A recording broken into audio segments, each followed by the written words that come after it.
бага хасаа дуулдаг байсан. Тэгээ 8 дугаар ангиас хойш. Манай одоо аавын ээж тэгж маш сайхан дууг Морио Дардинга дууг бүр өстөндөг тийм аягыг дуулахад нь аягны амсар тэгээ хангилт дуулдаг тийм байдаг байсан. Тэгээд тэрийг бол өвлөн уламжилсан болов би бол 5 дахь үеийн өвлөн уламжилж гэж явдаг. Энэ одоо өвөг аав ээжээсээ өвлөмжиж авсан. Тэгээд бас сургалтын багш нараас авсан. Тий. Манай Баасанжи багш гэдэг нэг сайхан ширмэн ширдэг хөвшин байна. Тэрээс одоо ширмэлийнхаа сургалтыг авах гэж авч ирсэн да.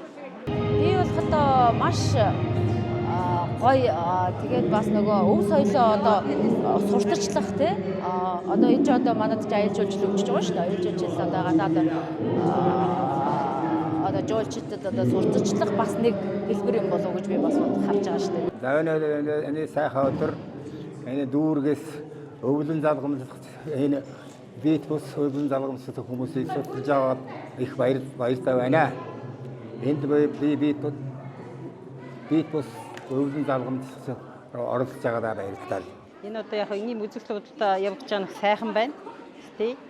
Тэгээд бас өөрөө бас амтнд таниулах, залуу бичнээ таниулах, өөрөө бас Ахмад үеэсээ харж сурах юм зөндөө байна. Өнөөдрийн сонгод хайрхан дүүргийн одоо энэ соёлын өвийн өвлөн уламжлагчдын том зөвлөгөө хийж байгаа явдал энэ бол асар их үнцэнтэй, ач холбогдолтой ийм арга хэмжээ болж байна л гэж одоо би өөрөө үзэж байна.